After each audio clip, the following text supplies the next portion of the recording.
Cette manifestation, elle intervient dans le cadre de l'inauguration des bâtiments qui ont été reconstruits à neuf sur le CHS de la Sarthe.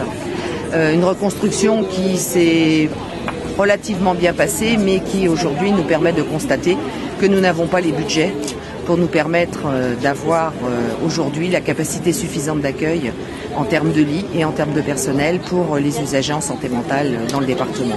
Concrètement, pour que le budget de l'hôpital soit viable, on part sur une base d'une augmentation annuelle de 3,5%.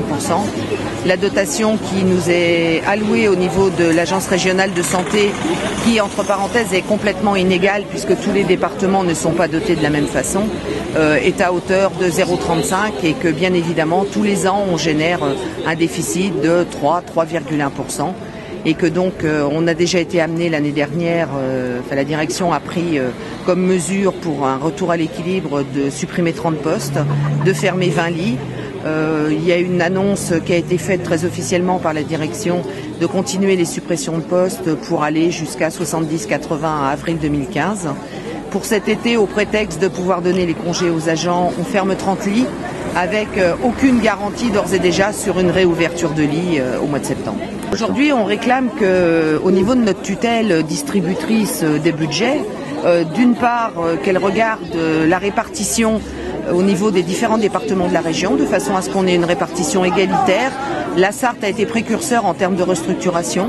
Donc on a été très bon élève par rapport à ce qui nous était demandé. On a réalisé tout ce que l'ARS a demandé. Aujourd'hui, on est les moins aidés financièrement et qu'on n'admet pas qu'on ferme des lits, on n'admet pas qu'on supprime des postes, on n'admet pas non plus que pour utiliser une variable d'ajustement budgétaire, on refuse d'embaucher mais qu'on prenne des collègues en contrat à durée déterminée avec une incertitude totale par rapport à l'avenir.